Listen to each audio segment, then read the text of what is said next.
Hello student welcome to my YouTube channel. आज आमे पढ़िबा व्हाट इज रेनेसां। रेनेसांस कौन बा रेनेसां कौन बा नवजागरण कौन बा जहाँ आमे रिबर्थ बोली कहू, जहाँ आमे पुनर्जन्म बोली कहू। ओडिया साहित्य रे नवजागरण जानिया को हेले आमको कौन करिया को पड़िबो ना इटाली रो नवजागरण ता सहित इंग्लैंड रो बा इंग्लिश साहित्य रो इंग्लिश लिटरेचर रो नवजागरण जानिबा को पड़िबो।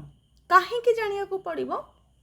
काहे की ना पिला माने कौन की आमर ओडिया साहित्य कौन ना भारतीय साहित्य देकिना ओडिया साहित्य को आसीची। प्रथम तो पाश्चात्य साहित्य देकिना भारतीय साहित्य को आसी, भारतीय साहित्य रे बंगाली साहित्य देकिना आम ओडिया साहित्य आसी। तो बंगाली साहित्य सहित आम ओडिया साहित्य रे भी बहुत सामंजस्य रही। काहे ना इंग्रेज माने कौन थे ना बंगला देकिना से ओडिशा को प्रवेश करथिले, तेणु करी बंगला को नेकिना हमर ओडिया साहित्य भी बहु मात्रा रे प्रभावित होईची। तो रेनेसां आमे आज जहाँ भी पढ़ुचे ताहा कौन सी बही रे नहीं, एमिति कि हमर इजिम बही रे भी नहीं, ओडियार इजिम बही रे भी नहीं। जो आमे बाद पढ़ुचंदी क्लासिक बाद रोमांटिक बाद यही सब बाद पढ़िले आमे ए जो विषय जानी पारू रेनेसांस बा रेनेसां विषय जानी पारू, किंतु एते डिटेल्स रे भी से बही रे भी नहीं।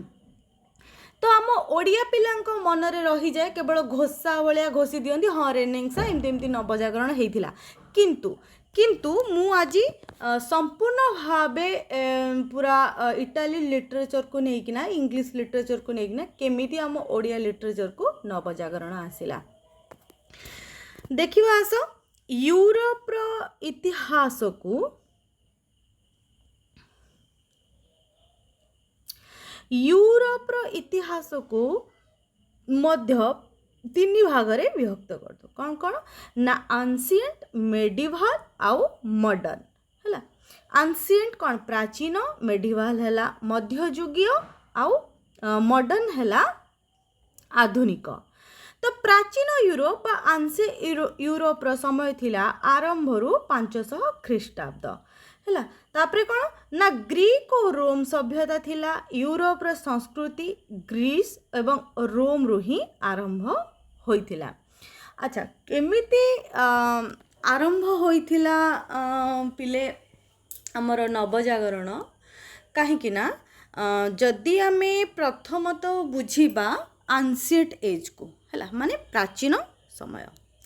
तो प्राचीन समय एया बुझ जे आम ओडिया पिला माने कि आमे जो क्लासिसिज्म पढ़िबा बा क्लासिक बाद जो पढ़िबा एई समय रे ही सृष्टि होइतला। ए जो एंशिएंट समय रे आमे ओडिया साहित्य रे जहाँ भी क्लासिक बाद पढ़िबा से सबु किछि यूरोप इतिहास रो ए एंशिएंट एज रो ही सृष्टि होइतला। तो आमे नेक्स्ट जेते बेले इजिम को जिबा बाद को जिबा तो पिला माने ए वीडियो टिटू निहाती देखिबे। तो एंशिएंट समय रे कौन होतला ना से साहित्य को कौन कहउतला क्लासिक साहित्य बोली कहउतला। क्लासिक रो अर्थ कौन ना गोटे उच्च श्रेणी रो साहित्य, जो साहित्य को पढ़िले मनीष मनर परिवर्तन हुए हैला। जदि मनीषर मनर परिवर्तन हैला, समाज रे कुसंस्कार पळेइला तो समाज कौन हव सुस्थ समाज हे जीवो। तो से एंशिएंट समय रे बा प्राचीन समय रे समाजटा सेमती थिला। से साहित्य रे बहुत हाई क्वालिटी लिटरेचर देखिबा को मिलुतला। केवल लिटरेचर नुआ साइंस क्षेत्र रे भी रिलीजन क्षेत्र रे भी सबु क्षेत्र रे हाई क्वालिटी रो लिटरेचर लेखा होतुला। आर्ट उपरे कला साहित्य भास्कर्य सबु उपरे भी हाई क्वालिटी एकदम से समय रे माने मनीष थिले एकदम उच्च चिंताधारार मनीष थिले। ए सबु जिनिस आमे क्लासिक बादरे पढ़िबा मने रखथिबो। ता परे आसिला कौन प्राचीन युग परे आसिला मध्ययुगीय बा मेडिवल एज है। मध्ययुगीय देखि पारथो मध्ययुगीय बा मेडिवल एज आसिला। से समय कौन ना से समय चर्चर प्राधान्य बढ़ी रहिला। उच्च श्रेणीर लोक माने सम्भ्रांत श्रेणीर लोक माने साधारण जनता को कौन कले कैप्चर करने को चेष्टा कले। सी कहले कि चर्च जहाँ कह साधारण जनता ताहा मानिबा पई बाध्य। आ से समय कौन ना कुसंस्कार अग्रगति होउथला। लोक माने पोको माछी परी प्लेग रोगरे मरुथुले। सेथिपाई ताकू कौन कहा जाए ना डार्क एज बोली भी मध्य कहा जाए। ये जो मेडिवल एज बा मध्ययुगीय समय को डार्क एज अंधार जुग बोली भी मध्य कहा जाए। तो से एमिति परिस्थिति थिला मध्य जुगरे। तापर आसिला कौन ना आधुनिक जुग मॉडर्न जुग जो समय रे कि रेनेसांस बा रेनेसां आसिला बा नव जागरण रिबर्थ आसिला। रिबर्थ माने पुनर्जागरण बा पुनर्जन्म केमिति आसिला ताहा आमे जानिबा। आसीथिला यूरोप रो गोटे स्थानर ना हला फ्लोरेंस। इटाली रो गोटे स्थानर फ्लोरेंस नामरु ही से जगार ही कौन होता ना रेनेसां आसला। तो कौन रेनेसां केमिति आसिला आमे जानिबा। रेनेसां पिला माने बुझया जे रेनेसां होची गोटे चिंताधारा। जो चिंताधारा केमिति आसिला जो मेडिवल एज थिला से समय रे लोक माने प्रताड़ित होउतले कहा द्वारा ना चर्चर फादर मानक द्वारा तो सम्भ्रांत श्रेणी लोक मानक द्वारा। तो लोक मानक भितरे बहुत सारा क्षोभ भी थिला आमे एठू बाहरिबु केमिति। किंतु यूरोप रो गोटे स्थान थिला इटाली जो कि ए सम्भ्रांत श्रेणी लोक मानकर कथा मानु नथिले। आउ कोन करथुले ना से इटाली रे चर्च मानकर कथा भी मानु नथिले। पिला मानक मन रे प्रश्न उठी पारे कहीं ना यूरोप रो जदी सबु स्थान रे चर्च रो प्राधान्य थिला ताहले कौन पाई नथिला इटाली रे काहे की नथिला। काहे की ना जोठी मनी रो पावर अधिक थिबो से जगह रे धर्म एंट्री करि परिबो नाही। तो इटाली जो जगहटा रहिला सेटा वाणिज्य पई फेमस वाणिज्यवाद। तो सबू कंट्री रो लोक माने सेटा कि वाणिज्य करबा को आस्तिले जिनिसर आदान प्रदान होथुला। तो मनी ही पावर सेठी थिला जोटी मनी ही पावर रहइबो सेठी कु संस्कार आ जो धर्म पसि पारिबो नाही। तेणु करी इटाली रो लोक मानकर चिंताधारा केवल थिला कोन ना वाणिज्यर आदान प्रदान करिवे आउ कोन ना पैसा ही पावर थिला मनी ही पावर थिला। सेथि पई इटाली रे चर्च और पोप मानकर प्राधान्य केबे भी नथिला हला। एतिक तो बुझी पारलो। तापर जेबा रेनेसां केमिति आसिला इटाली रो फ्लोरेंस नामक स्थान रे। काहे कि ना सेते बेले कोन ना गोटे स्थान हला कुस्तुमतुनिया जहाँ को आम कन्स्टान्टिनोपल भी कहू। तो तुर्की माने कौन कले ना से कुस्तुमतुनिया को कौन कले आक्रमण कले। तो कुस्तुमतुनिया रे ए जो ग्रीक और रोम रो जो पोथी ग्रंथ से पोथी ग्रंथ बा ताको आम कहि परिबा ए जो आंशिएंट एज रो जहाँ भी हाई क्वालिटी बा क्लासिक साहित्य ए ग्रीस और रोम रे कुस्तुमतुनिया रे गच्छित रूप रे थिला हला। तो सेठिकार लोक भी सेमती बहुत डेभलप ही करुथुए कहीं सी ए ग्रीक और रोम रो जो पोथी ग्रंथ को पढ़ुचंती ता माने हाई क्वालिटी लिटरेचर से माने ग्रहण करुथिबे। तो सेही स्थान को कुस्तुमतुनिया बा वर्तमान रो कन्स्टान्टिनोपल को किए नाटक कला ना तुर्की। आ तुर्की गोटे कौन थिला ना अरबिक कंट्री हैला। तो आउ गोटे कथा आम पिला माने मने रखिया दरकार यूरोप ठारू अरबिक कंट्री माने बहुत डेभलप थिले। यूरोप माने अरबिक कंट्री मानठू ही देखिकी ना वाणिज्य आरंभ कले हैला। तो सेते बेले से समय रे सुपर पावर तुर्की थिला। तो तुर्की कौन अटैक कला कोठी की ना कन्स्टान्टिनोपल बा वर्तमान कुस्तुमतुनिया को से अटैक कला। जेमिति आक्रमण कले ना सेठिकार कार्डिनाल नामक गोटे बालक से कौन कला ना ए ग्रीक और रोम रो पोथी ग्रंथ एमिति कहते जे 800 रु 900 पोथी ग्रंथ को धरिकी ना इटाली को पळै आसिला माने यूरोप रो इटाली को पळै आसिला।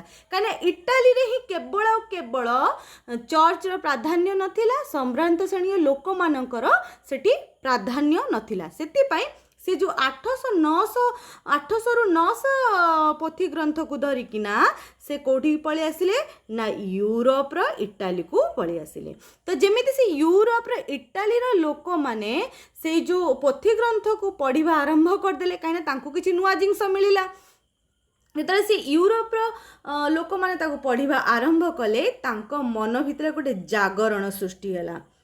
ए जागरण कौन मूर मो जीवनर मो आत्मार मो सुख दुखर मो हानि लाभर जागरण सृष्टि हैला। जोटी धर्म ही मायने रखुतला सेठी लोक कहिले एबे मनीषर कथा कुहाब, एबे मनीषर हस कांद लुहर कथा कुहाब, मोर अस्तित्व रहिबो, मोर अस्मिता रहिबो, माने सबु किछि मनीषर कथा ही कुहाब आउ धर्मर कथा आउ से चर्चर कथा सम्भ्रांत श्रेणी लोक मानकर कथा कुहा जिवो नाही। सेठु कोन हैला ना सेठु रेनेसां सृष्टि हैला फ्लोरेंस नामक स्थान रे।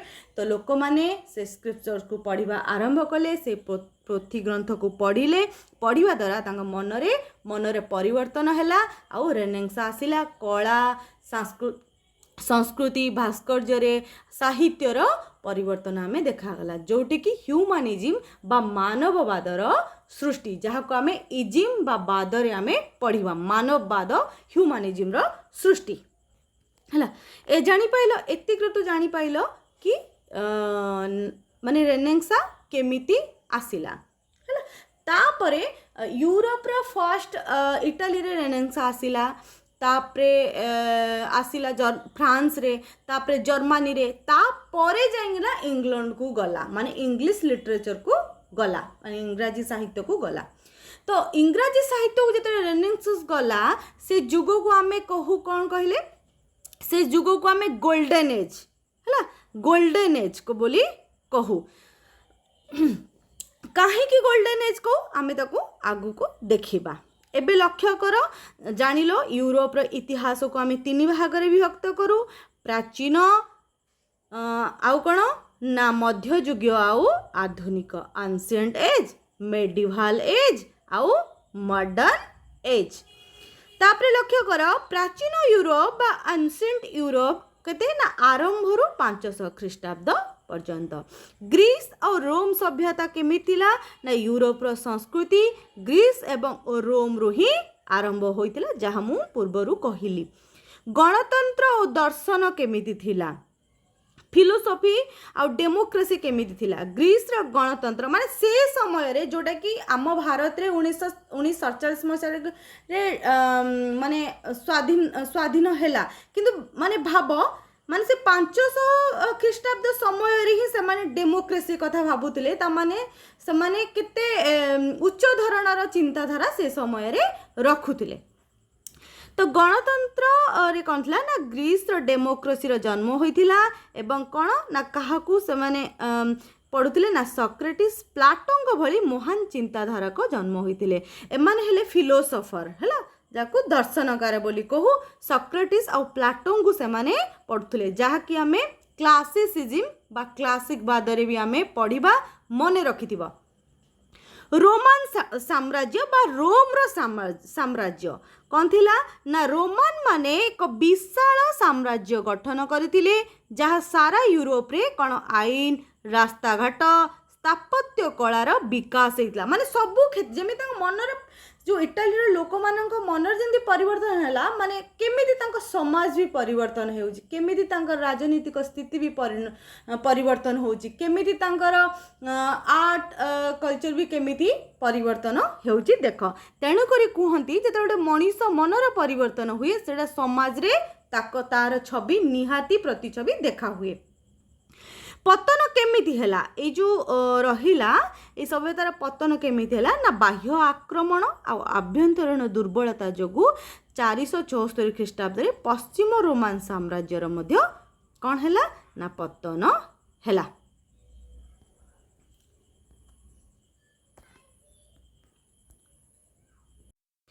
तापरे देख मध्ययुग यूरोप बा मेडिवल एज जहाँ को आमे कौन कहू ना डार्क एज बोली कही थाउ। 500 रु 1500 ख्रीष्टाब्द अंधकार युग बा डार्क एज रोमान साम्राज्य भांगी जिपा परे आरंभ दिन गुड़िकरे पाठ पढ़ा एवं विकासर गति धीमेई जाइथिला। ଯେତେବେଳେ ଗୋଟେ ସମାଜରେ ଡାର୍କ ଏଜ୍ ଆସିବ ସେତେବେଳେ ଶିକ୍ଷା ଉପରେ କୁଠାରଘାତ ହେବ ହେଲା। ତାପରେ ସାମନ୍ତବାଦ ବା ଫ୍ୟୁଡାଲିଜିମ୍, ଏହି ସମୟରେ ରାଜା ଜମିଦାର ଏବଂ ଯୋଦ୍ଧା ମାନଙ୍କର ପ୍ରଭାବ ଥିଲା। ଜମି ହିଁ ଶକ୍ତିର ମୁଖ୍ୟ ଉତ୍ସ ବୋଲି ଥିଲା। ଧର୍ମର ପ୍ରଭାବ କ'ଣ ଥିଲା? ଚର୍ଚ୍ଚର ପ୍ରଭାବ ନା କ୍ୟାଥୋଲିକ୍ ଚର୍ଚ୍ଚ ଏବଂ ପୋପ୍ ସବୁଠାରୁ ଶକ୍ତିଶାଳୀ ହୋଇଥିଲେ। ଏହି ସମୟରେ ପବିତ୍ର ଭୂମି ପାଇଁ କ୍ରୁସେଡ୍ ବା ଧର୍ମଯୁଦ୍ଧ ଚାଲିଥିଲା। ଏହାର ସମାପ୍ତି କେମିତି ହେଲା? ଏଇ ଯେଉଁ ମେଡିଭାଲ ଏଜ୍ର ସମାପ୍ତି କେମିତି ହେଲା ନା 1453ରେ କନଷ୍ଟାଣ୍ଟିନୋପେଲ ବା ମୁଁ ଆଉ ଗୋଟେ ନା କ'ଣ କହିଥିଲି କୁସ୍ତୁନ୍ତୁନିଆର ପତନ ସହ ଏହାର ସମାପ୍ତି ହେଲା ବା ରେନେସାଁ ଆସିବା ଯୋଗୁଁ ଏଇ ଯେଉଁ ଡାର୍କ ଏଜ୍ର କ'ଣ ହେଲା ନା ସମାପ୍ତି ହେଲା।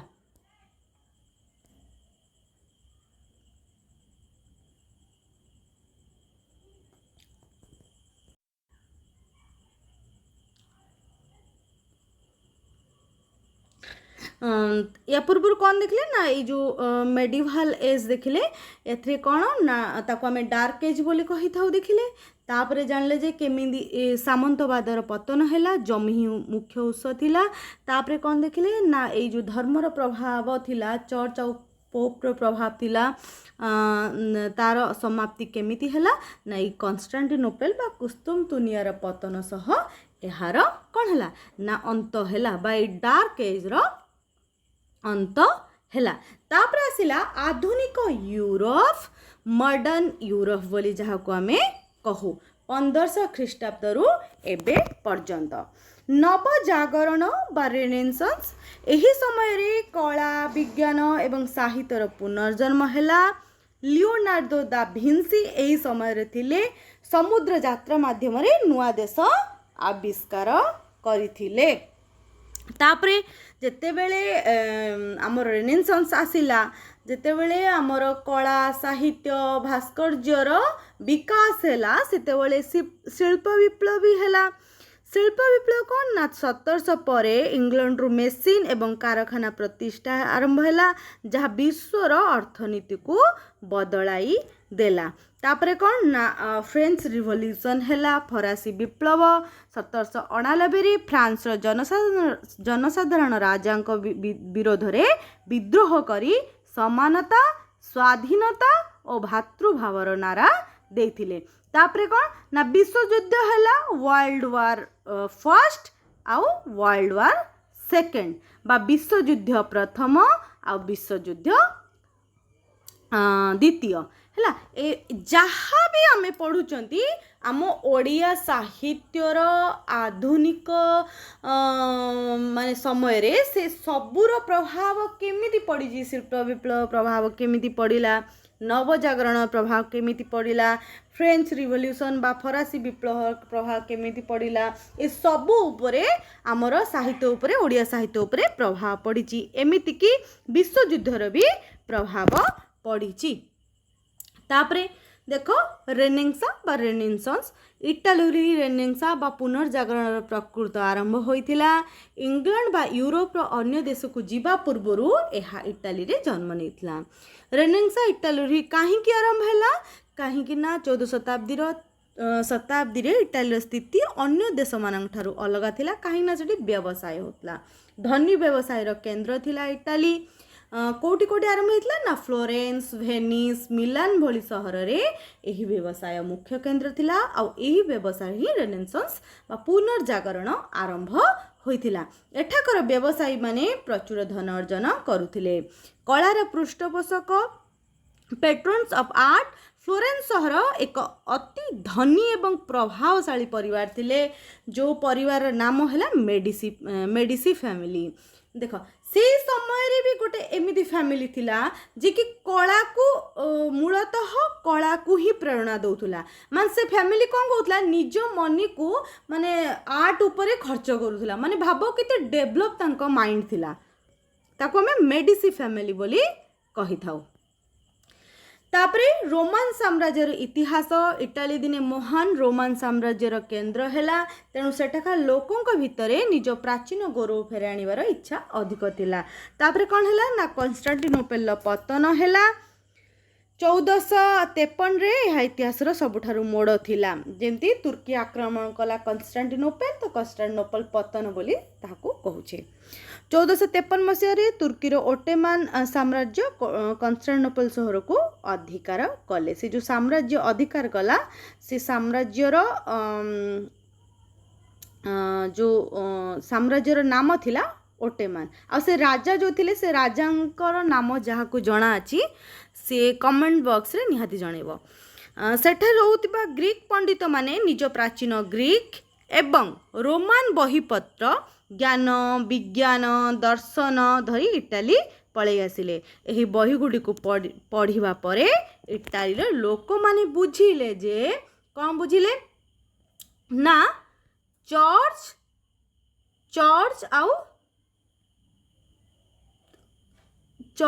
ଏବଂ ଅନ୍ଧବିଶ୍ୱାସ ବାହାରେ ମଧ୍ୟ ଗୋଟେ ଦୁନିଆ ଅଛି।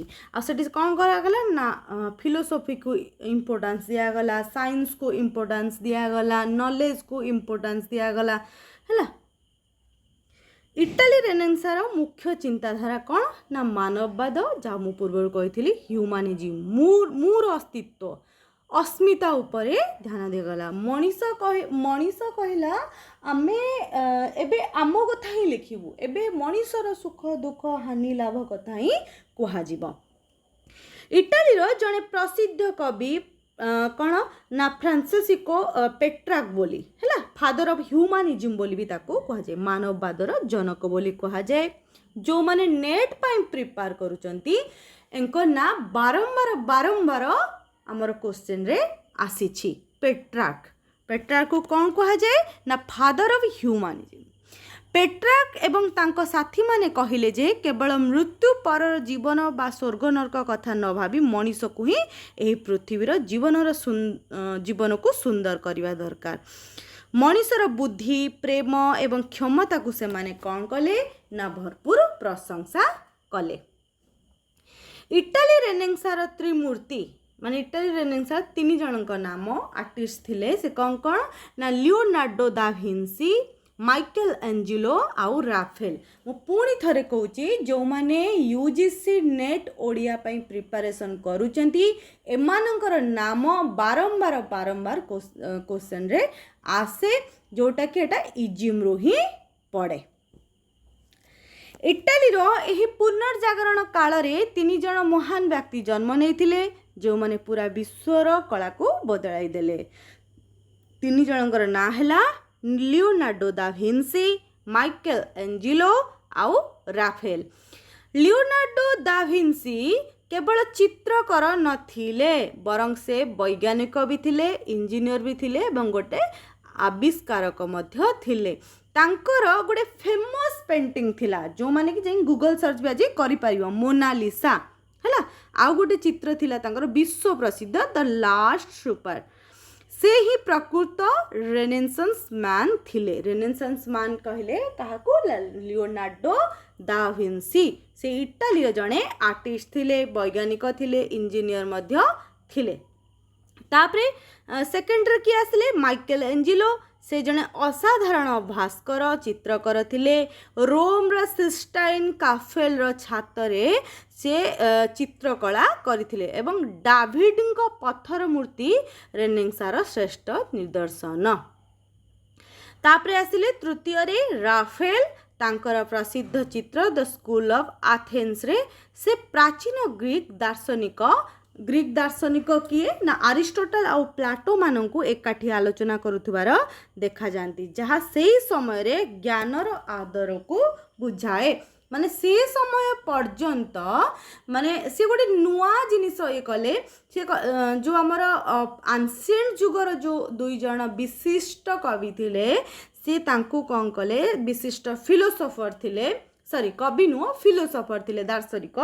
से तांको कौन कले ना दुई जनकर लिटरेचर भितर पार्थक्य दर्शाइथिले अरिस्टोटल और प्लाटो। तापर देखिबा साहित्य और राजनीति रे तांकर प्रभाव कौन थिला। दांते एटा भी यूजीसी नेट रे पड़े। से तांकर प्रसिद्ध महाकाव्य से तांकर प्रसिद्ध महाकाव्य द डिवाइन कॉमेडी लिखिथिले किए ना दांते। एकु भी आमे कौन करिबा ना क्लासिक बादरे पढ़िबा। यह धार्मिक विषय ऊपर थिले मध्य एथिरे मानवीय भावना को बहुत सुंदर भाबे देखा जाइतला। से गोटे सुंदर जिंस कौन करथिले ना धार्मिक और मानवीय भावना को तालमेल रखि पारि थिले। तापरे कौन निकोलो माकियाभेली से राजनीति ऊपर एक प्रसिद्ध बही लिखिथिले। से बहीर नाम है द प्रिंस। एई बहिरे से कौनसी आदर्श बा धर्म कथा न कही जने राजा केमिति वास्तववादी होई परिबो हला प्रैक्टिकल होई परिबो शासन करिबा दरकार ताहा सेतिरे लिखिथिले। कौन से बुक रो नाम द प्रिंस के लिखले ना निकोलो माकियाभेली। इटाली रु आरंभ होइतिबा ए सांस्कृतिक जागरण बा रेनेसां प्राय 1500 मसिया बेलू फ्रांस जर्मनी एवं शेष रे पहुंचीथिला इंग्लैंड रे। इटाली ही से मूल दुआ पकाइथिला जहाँ मध्य युग को अंधकार को दूर करी आधुनिक दुनियार सृष्टि कला। अच्छा एबे तो हमें जानिले कौन ना इटाली रे केमिति रेनेसां आस्तिला बा इटाली देखी फ्रांस जर्मनी को केमिति रेनेसां आसिला बा पुनर्जागरण केमिति आस्तिला। तापर आसिला कोठी कि ना इंग्लिश लिटरेचर बा इंग्लैंड को आस्तिला। जेते बेले इंग्लिश लिटरेचर को रेनेसां आसिला सेते बेले सेठिकार रानी थिले फर्स्ट एलिजाबेथ है। तो फर्स्ट एलिजाबेथ थिले से समय गोटे ग्रुप थिला जेमि आजिका समय पार्टी राजत्व करुची। से समय गोटे ग्रुप थिला द ट्यूडर डायनास्टी कहिकिना गोटे ग्रुप थिला। तापरे से ग्रुप रो राजा थिले हेनरी है। से ग्रुप रे राजा थिले हेनरी। से हेनरींकर झियो थिले फर्स्ट एलिजाबेथ।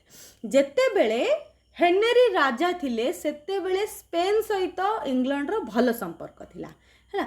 किंतु जेते फर्स्ट एलिजाबेथ रानी हेले इंग्लैंड रो से समय कौन है ना स्पेन सहित तांकर आउ तालमेल रहिला नहीं। तो स्पेन सहित तांकर समुद्र रे कौन है ना युद्ध लागिला। तो बारंबार सेते बेले स्पेन सुपर पावर थिला। तो बारंबार कौन है ना इंग्लैंड हारिबा को लागिला। तापरे कौन है गोटे थर कि इंग्लैंड रानी कहले कि आम जहाज रे जेहेतु जलपथरे युद्ध लगुला से कहले कि आम जहाज रे निया लगई दियो। तो सी कौन कले फर्स्ट एलिजाबेथ कथा को शुणिकिना से जहाज रे कौन कले ना निया लगे देले। तो से समय बहुत जोरे पवन दौला। तो काले स्पेन रो जहाज रे निया लगे जीव स्पेन कौन कला बहुत पछकू फेरीगला। तो एठी कहला कौन ना इंग्लैंड रो रानी एलिजाबेथ कहले आमे जीती गलु है। तो आमे युद्ध रे जीती गलु कहिकिना कौन कले ना उत्सव मनइले। से जो जीतबाटे को जाहिर से केमिति करिवे। से समय तो सोशल मीडिया नथिला इंस्टाग्राम व्हाट्सएप फेसबुक आउरी अन्य अन्य स्नैपचैट ए सब जिनस किछि नथिला। तो से कौन कहले कि आम खुशी को आमे केमिति जाहिर करिवु। इंग्लैंड रानी फर्स्ट एलिजाबेथ कहले आम खुशी को आमे ई साहित्य द्वारा मनइबू। से समय कौन कला ना लिटरेचर होइतला माने बहुत अग्रगति करितला। से लेखिबा को आरंभ कले। से कवितारे गल्परे नाटकरे सबु जिनसरे तांकर जो जीत को कौन कले ना प्रकाश कले। सेथि पई इंग्लिश लिटरेचर रो एही समय को कौन कहा जाए द गोल्डन एज स्वर्ण युग बोली कहा जाए। तो एही परि भाबे कौन हितला ना जो इंग्लैंड रे नवजागरण आसीथिला। तापर देखिबा इंग्राजी साहित्य रे नवजागरण स्वर्ण युग बा मु कहूथिल जा द गोल्डन एज जहाँ प्राय 1500 रु 1660 ख्रीष्टाब्द पर्यंत चलीथिला। एही समय मध्य युगर शेष एवं आधुनिक युगर प्रारंभ को सूचाई थाए। रेनेसां एक फरासी शब्द जार अर्थ होउची रिबर्थ बा पुनर्जन्म। फ्रेंच शब्द गोटे सेही एही काल रे प्राचीन ग्रीक और रोमान रो कला साहित्य दर्शन रो पुनरुद्धार होइतिला जहाँ सारा यूरोप एवं विशेषकर इंग्लैंड रो साहित्य को संपूर्ण बदलाई देथिला है। तो प्रमुख ऐतिहासिक समय सीमा बा पीरियड्स गुड़ा देखिबा गोटे है ट्यूडर पीरियड जो समय रे कि 1485 रु 1558 यह रेनेसां प्रारंभिक समय जोठारे मानववादर विकास होइतिला जहाँ कि मु कहली ट्यूडर डायनेस्टी कहिना जो गोटे ग्रुप थिला तार राजा थिले हेनरी। हेनरी को जे थिले फर्स्ट एलिजाबेथ हैला। से पीरियड को ट्यूडर पीरियड बोली कहा जाउतला। तापर हैला एलिजाबेथ एज। ए एलिजाबेथ एज को द गोल्डन एज भी कहा जाए बा स्वर्ण युग, साहित्यर स्वर्ण युग बोली कहा जाए। 1558 रु 1603 यहाँ इंग्राजी साहित्यर स्वर्ण युग कहा जाए। यही समय कविता एवं नाटक सर्वोच्च शिखर रे पहुंचला। तापर आसिला जैकोबियन एज 1603 रु 1625 राजा जेम्स प्रथम समय जो साहित्य रे गंभीरता आ कौन अंधकारमय विषय वस्तु स्थान पाइला। गोटे डार्क फेज ही से स्थान पाइला। यही समय रे ही कौन ना बाइबल रो अनुवाद होइथिला। को समय रे जैकोबियन एज समय रे। तापर हैला कौन ना कलरियन एज हैला बा कॉमनवेल्थ पीरियड 1625 रु 1660 गृहयुद्ध जोगु थिएटर गुड़िक बंद हो जाइथिला एवं धार्मिक तथा राजनैतिक लेखा अधिक प्रकाश पाउथला। तापरे रेनेसां साहित्यर मुख्य वैशिष्ट्य कौन ना ह्यूमानिज्म मानववादर आरंभ होइथिला। मध्ययुगर सबकिछि भगवान, मध्ययुग कौन ना मेडिवाल एज जाको आम डार्क एज बोली कहते भगवान एवं धर्म कैंद्रिक थिला। किंतु रेनेसां जुगरे मानव जीवन मनुष्यर सामर्थ्य को ही प्राधान्य दियागला। तापरे कौन ना तर्क और विज्ञान अग्रगति अंधविश्वास बदल मनीष साइंस को विश्वास कला और नूतन आविष्कार किए रहिले ना गालिलियो एवं कोलंबस का आविष्कार भी रहिला जोटा कि स्थलपथ खोजिथिले। तापरे डेवलपमेंट ऑफ ड्रामा नाटकर विकास हैला। प्रथम थर पर चर्च बाहर को आसी मानसिक द्वंद्व माने एबे सब मनुष्यर कथा कहला कहीं ह्यूमानिज्म आसीगला, मानववाद आसीगला। तो मानसिक द्वंद्व प्रेम प्रतिशोध एवं शक्तिर लोभ भली मानवीय भावना को नहीं नाटक रचना करागला। क्लासिसिज्म ए सबु जिनिस मानववाद भी आसीची, मानववाद भी आम ओडिया लिटरेचर रे आसीची। आमे सबु जिनिस आधुनिक रे पढ़िबा। क्लासिकल इन्फ्लुएंस प्राचीन शैलीर प्रभाव भी रहिला। कहीं प्राचीन इन्फ्लुएंस रहिला कहीं ना कोठी रेनेसां आसीची ए क्लासिकल जो फिलोसोफर मानन को पढ़िकिना तो तांकर प्रभाव तो रहिबो ना। तो लेखक माने प्राचीन ग्रीक एवं रोमान साहित्य जेपरी अरिस्टोटल होमर सेनेका को शैली को आपणेले। तापर देखिबा प्रमुख लेखक से मानकर कृति। विलियम शेक्सपियर इंग्राजी साहित्य सबुठारु महान नाट्यकार हेले शेक्सपियर। से हामलेट मकबेथ रोमियो एंड जूलियट भली कालजयी नाटक लेखिचंती। आ कौन कले ना 154 सनेट भी लेखिचंती किए ना शेक्सपियर। तापर क्रिस्टोफर मार्लो शेक्सपियर का समसामयिक महान नाट्यकार जे कि ब्लैक वर्ड्स गोटे स्टाइल माने शैली रे लेखिबा हैला। तांकर नाटक डॉक्टर फ्रस्टस ज्ञान पाई मनुष्यर असीम आशा को दर्शाए। तापरे एडवर्ड स्पेंसर जन विशिष्ट कवि जे रानी एलिजाबेथ को समर्पित करी प्रसिद्ध महाकाव्य द फेयरी क्वीन रचना करिथिले। तापरे फ्रांसिस बेकन यहाँ इंग्राजी प्रबंधर जनक बोली फादर ऑफ इंग्लिश एसे बोली कहा जाए। तांको प्रबंध गुड़िक व्यवहारिक ज्ञान रे पूर्ण। तापरे जॉन मिल्टन रेनेसां कालर शेष भागर महान कवि थिले जॉन मिल्टन। तांकर महाकाव्य पैराडाइज लॉस्ट ए सबुर प्रभाव आमे ओडिया साहित्य देखा पाइबा आगु पढ़िबा। तापरे कौन ना यूनिवर्सिटी उड्स कौन है यूनिवर्सिटी उड्स ना विलियम शेक्सपियर पूर्वर ऑक्सफोर्ड कैम्ब्रिज विश्वविद्यालय पाठ पढ़ी किसी युवक और प्रतिभाशाली लेखक मानकर एक गोष्ठी थिला। से गोष्ठी को ही कहा जाउतला कौन यूनिवर्सिटी उड्स। तामाने आमे जानले गोटे ग्रुप को ही यूनिवर्सिटी उड्स बोली कहा जाउतला। समान थिले कौन ना शेक्सपियरंकर पथ प्रदर्शक से इंग्राजी नाटक जगत रे एक परिवर्तन आनी। तापर लिखा लेखक आउ किए मान थे Christopher Marlowe Robert Greene Thomas Nashe John Lyly Thomas Lodge George Peele Thomas Kyd मध्य गोष्ठी अंतर्भुक्त थे जोटा कि आम क्लासिसिज्म रे बा आगु को जो इजिम रहा ए सबू इजिम रे आम पढ़िबा। अवदान कौन थिला से माने रोमांटिक कॉमेडी एवं दुखात्मक ट्राजेडी नाटक लिखिथिले।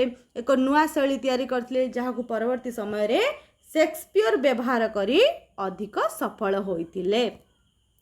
रेनेसां जुगर प्रमुख साहित्यिक शैली कौन थिला को शैली बा को स्टाइल लेखा जाउथुला से समय द सनेट यह एक 14 धाड़ी विशिष्ट कविता इटाली रु आसीथिबा एही शैली को इंग्राजी साहित्य रे sir Thomas Wyatt Henry Howard प्रचलन करथिले।